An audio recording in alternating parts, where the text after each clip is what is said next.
Ngayon po ay isang napakainit na araw para sa buong mundo ng crypto, lalo na po kay XRP. Dahil nito pong July 9, 2025 ay sinasabing isa sa mga pinaka-importanting araw sa buong kasaysayan ni XRP. Sa video na ito ay pag-uusapan po natin kung bakit itinuturing ng marami na historic ang araw na ito. Ano nga ba ang nangyari? Bakit trending na naman sa XRP? At ano po ang epekto nito sa atin bilang mga Pinoy crypto investors? Kaya ayan po ang mga katanungan na siyang ating pag-uusapan sa video na ito. Pero bago po tayo magpatuloy ay pakibasa na lamang po muna ang disclaimer dito sa ibaba ng ating screen. At ayan, simulan po natin sa kung ano po ang nangyari ngayong July 9, 2025 na mahalaga para kay XRP. Ngayong araw, si Ginong Brad Garlinghouse, ang CEO ng Ripple, ay humarap sa mismong US Senate para magbigay ng pahayag. Sa unang pagkakataon, taasan niyang ipinaliwanag sa mga senador kung ano ang layunin ni Ripple at paano nito ginagamit ang XRP Ledger at si XRP mismo para magpadali ng mga international payments na mabilis, mura at saka scalable. Ibig sabihin, hindi lang basta press release o YouTube video ang pinanggalingan nito.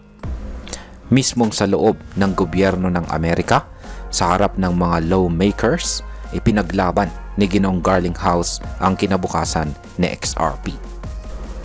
Ayon pa nga kay Brad Kimes, isa pong kilalang crypto influencer at tagapagtatag ng Digital Perspectives, ito raw ay simula ng tinatawag na coronation o pagkorona kay XRP bilang hari ng blockchain payments. Ano naman po ang sinasabi ni Ginong Garlinghouse tungkol sa layunin ni Ripple?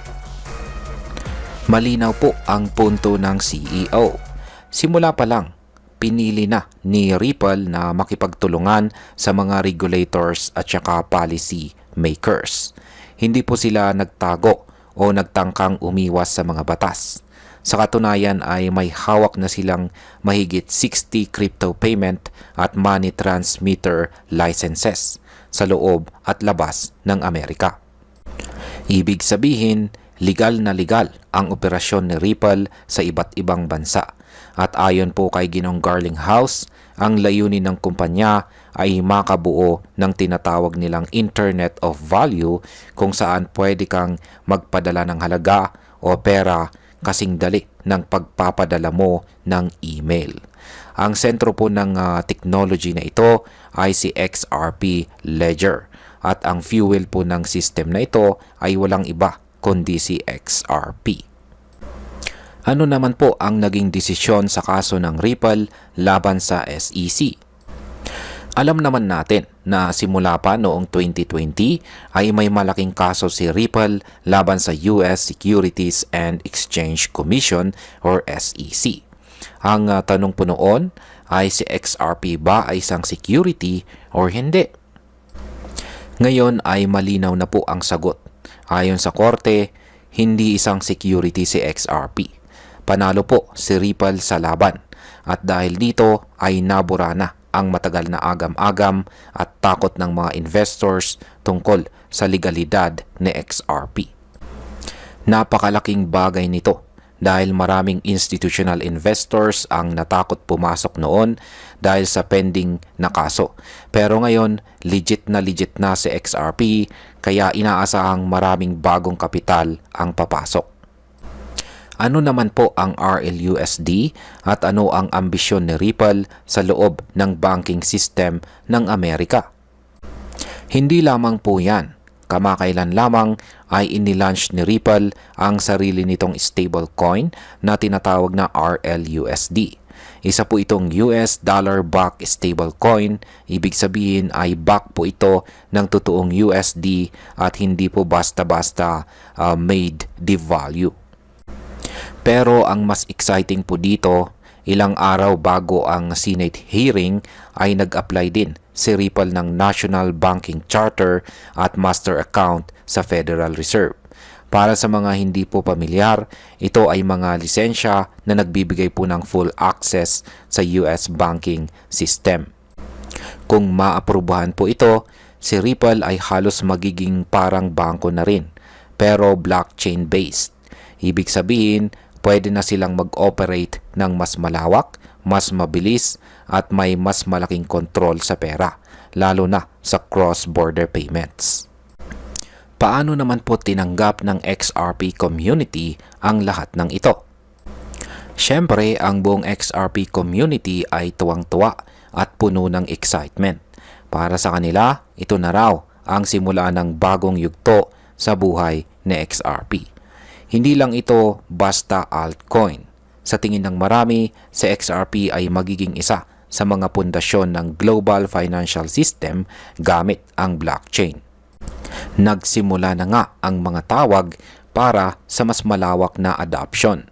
Maraming investors ang bumabalik, maraming kumpanya ang gustong makipag-partner at ang presyo po ni XRP ay nagsisimulang gumalaw pataas, indikasyon ng bagong tiwala ng market. Ngayon ay pag-usapan na po natin ang posibleng epekto nito para sa atin bilang mga Pinoy crypto traders at investors. Bilang mga Pinoy na nasa crypto space, malaki po ang epekto nito sa atin. Una, tumaas na naman ang kumpiyansa ng mga tao kay XRP. Kaya kung dati ay natatakot ka pa sa legal status nito, ngayon ay pwede mo nang tingnan muli bilang isang seryosong investment. Pangalawa, kung matuloy ang pagiging bangko ni Ripple sa US, mas magiging accessible ang mga international remittances gamit ang blockchain.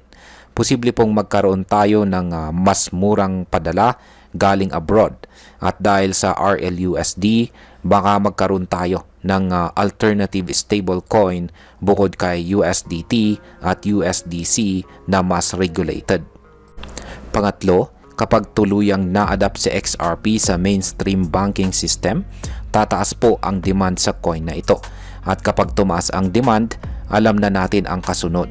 Posibleng tumaas din ang presyo. Hindi ito garantisado, pero mataas po ang potensyal. At ayan, bilang panghuli, ang masasabi ko naman tungkol sa lahat ng ito ay para sa akin, sobrang laki ng moment na ito. Hindi lang para kay XRP, kundi para sa buong crypto ecosystem. Sa loob po ng mahabang panahon, lagi tayong may takot na baka banggain tayo ng mga regulators.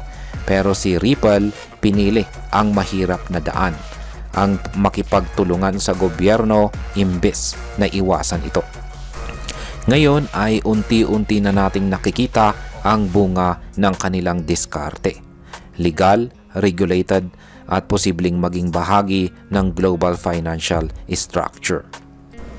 Para po sa atin bilang mga Pinoy na gusto ng alternative na traditional system, magandang balita po ito.